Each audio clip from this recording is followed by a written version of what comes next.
Saya tidak perlu provokatif, pasti teori saya itu benar. Bukan saya bilang benar itu karena sombong, enggak. Ini sesuai teks. Misalnya begini, benar enggak kelompok takfiri yang suka ngafirkan orang lain? Itu pasti tidak benar.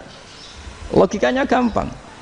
Orang yang kafir 70 tahun saja dengan melafadzkan la ilaha illallah menjadi muslim. Masa dengan kalimat yang sama yang muslim menjadi kafir? Itu logikanya kan enggak ketemu. Orang kafir 70 tahun untuk menjadi muslim disuruh baca apa? La ilaha illallah. Tapi gara-gara baca la ilaha illallah nyekel patok jadi kafir. Pertanyaannya, loh ini kalimat apa? Kalimat untuk mengkafirkan apa kalimat untuk mengislamkan? Karena yang kafir dengan kalimat itu menjadi Islam, ternyata yang Islam dengan kalimat itu menjadi kafir. Itu ketemu enggak cara logika itu kan enggak ketemu kan? Makanya cara pikirannya Abul Hasan Asyadzili, dan saya setuju pikiran itu. Istighfar ini boleh orang Jawa Timur protes karena kadang beda manhaj, tapi jangan protes saya, protes Abul Hasan Asyadzili kualat mesti sampean. Ketua Torekoh napa? Sadziliyah. Cara madzhab Sadzili, dan Anda boleh berbeda madzhab, mencari khasnya wong kampus sing wani beda. Beda kapasitas lah, pokoknya butuhnya beda. Dan ketok pinter, ketok kritis tuh. Cara madzhab Abul Hasan Asyadzili itu gini Pak Rektor. Jadi istighfar itu baik, tapi ba'da kamali tauhid, setelah tauhidnya itu benar. Alasan beliau masuk akal.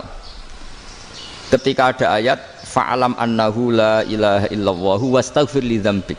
Bihadil kalimah. Jadi orang boleh istighfar setelah tauhidnya benar. Alasannya Abul Hasan Asyadzili begini. Qul lil ladzina kafaru iyantahu yughfar lahum ma qad salaf. Katakan kepada mereka yang kafir, sekali mereka tidak kafir, maka otomatis dosanya masa lalu diampuni. Pertanyaannya, yang bisa menghentikan kekafiran itu kalimat apa? La ilaha illallah. Dengan hanya melafadzkan la ilaha illallah Muhammadur Rasulullah, langsung yughfar lahum ma qad salaf, langsung dosanya diampuni. Berarti yang menjadi pengampun dosa lah, penyebab pengampunan itu apa? La ilaha illallah. Itu bahkan orang kafir belum istighfar. Di ayat itu kan Allah gak mensyaratkan setelah la ilaha illallah istighfar baru diampuni, enggak. Asal la ilaha illallah langsung yughfar lahum ma qad salaf.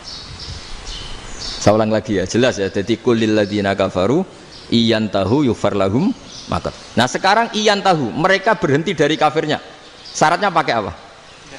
La ilaha illallah Muhammadur, itu langsung yughfar lahum ma qad. Artinya apa?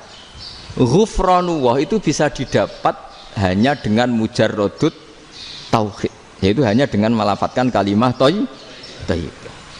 Dan sahnya istighfar juga berdasar kalimat thayyibah itu.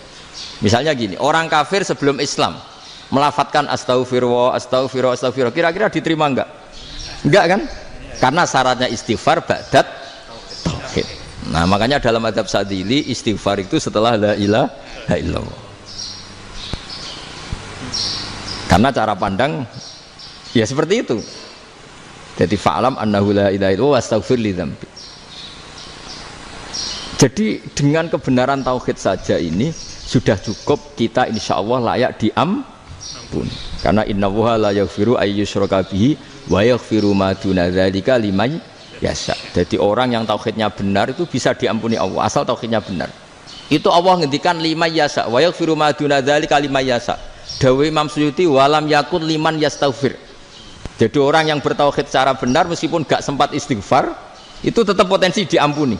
Karena bawaan tauhid itu sudah menjadi layak diampuni. Kayak orang kafir sekali ngelafadzkan kalimat tauhid mbok gak istighfar langsung diampuni.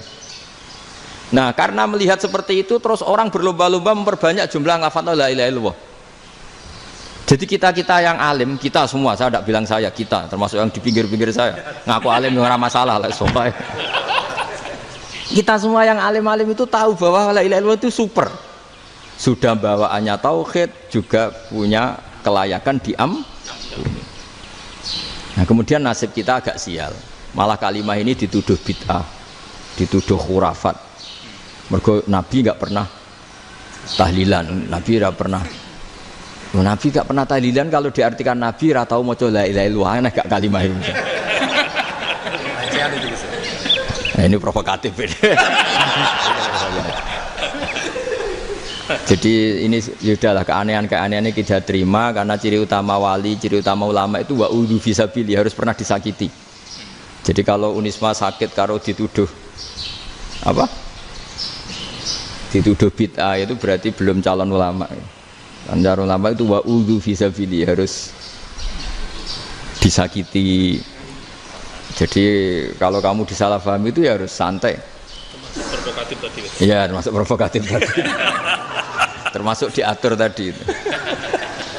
Jadi kalau cara berpikir kan, karena mereka itu memang kalau kita turutin itu memenya itu terlalu, kadang menghujat kita itu enak ya jadi KNU, ada orang mati datang, kiainya dapat makan, dapat rokok, terus pulang. Jadi apa? Terus kita kayak tersangka terus. Kita kan kayak tersangka terus. Tertuduh terus itu. Terus yang orang NU ya memenya juga nggak kalah ekstrimnya. Boleh ya ajaran orang nggak boleh ngasih-ngasih kiai gitu.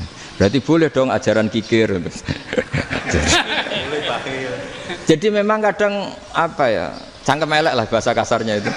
Itu memang kadang lebih mengenakan kalau kita datang ke acara mayat kan dapat makan, dapat minum. Kalau yang sohibul bed rokok ya dapat rokok. Kalau kiainya dapat wajib, kadang 20.000, kadang 50.000. Terus memenya itu kok setega itu ya, ada orang meninggal kok malah kita makan-makan. Seakan-akan kan kultur ini biadab kan gitu. Tapi yang orang NU kebalikan bales. Oh ternyata nggak boleh ya mayat disodakoi. Ternyata nggak boleh ya orang dermawan. Berarti Islam membolehkan medit ya gitu. Ya modus ini kan. Tangan-tangan itu luwih mandi timbang takbir ya kan. Karena ini kan memicu emosi kan. Memicu apa? Emosi. Nah, tapi saya kalau disuruh bela mana itu tidak ada yang saya bela. Ya seorang sudah lah, kalau mau nganggur saja sudah itu. Sudah. Ya tapi itu memang apa ya? Itu khazanah Islam. Ada yang kritik, ada yang enggak. Ya itu memang khazanah. Ya biasa aja. Kalau saya biasa. Wajar. Karena dulu ulama itu sudut pandangnya itu ya seperti itu. Ada yang ulama suka ibadah itu sholat, ada yang milih apa tidur. Sampai Imam Ghazali bilang suatu saat ibadah terbaik di zaman akhir itu tidur kan. Sholat saja kalah sama tidur kan. Tapi itu loh ya, yang wajib tetap loh, terus kamu gak sholat wajib. Begini beliau mencontohkan itu. Ada orang sholat tahajud terus obsesinya itu ingin hajatnya terkabulkan. Sementara yang tidur obsesinya nikmati rahmatnya Allah, boleh tidur, bisa tidur. Kata Imam Ghazali, timbang kita tahajud terus nuntut pangeran aduk turu katanya. Mergo engko dia akibat terus setan memberi bisikan, lo nyatanya kamu tahajud ya gak terkabul. Berarti cerita bahwa Nabi ngendikan kalau doa tahajud mustajab enggak. Daripada ngono kayak turu ora tau donga ya. Timbang ngabri-abri Islam ya, timbang ngelek-ngelekin apa? Islam. Jadi ulama itu mulai dulu itu sudah berpikir. Banyak orang menjadikan tahajud sholat malam itu media untuk hajatnya. Dan kalau gak kesampaian ini mutung. Nyalahkan kiainya ijazah ramandi macam daripada ngono ora usah apa tahajud turu. Dan jenis kayak ini tuh banyak. Makanya ulama kayak saya itu saya naik dewi itu ya jarak. Saya sering didolani muhibbin terus bilang Gus saya doakan gini-gini saya mau nyalon bupati atau saya gini. Saya bilang gak waduh orang dongo nak ramandi darane ulama dongane ramandi. Nak mandi kamu jadi bupati tetap nganggep karena beli. Sopo sing ora roh bupati saya juga beli. Ribet kan? Ketika mereka jadi ngunsurkan doa kamu apa karena kemarin beli?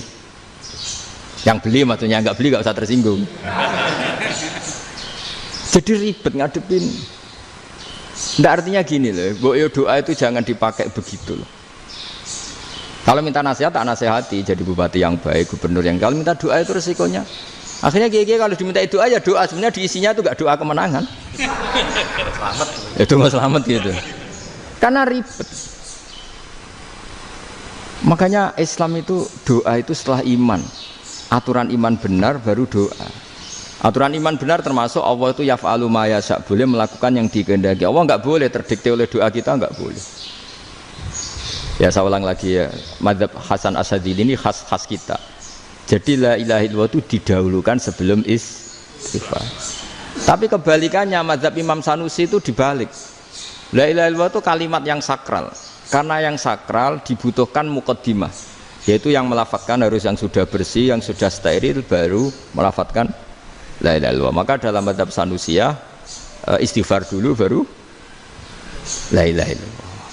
Nah, cara mazhab Abu Hasan Asy'adili kebalikan, istighfar itu sah setelah sahnya tauhid. Kamu ikut mana dulu? Sadili apa Sanusiyah? Alhamdulillah sama-sama tidak paham, ya sudah. Akhirnya sudah. Ya, enggak kemana-mana.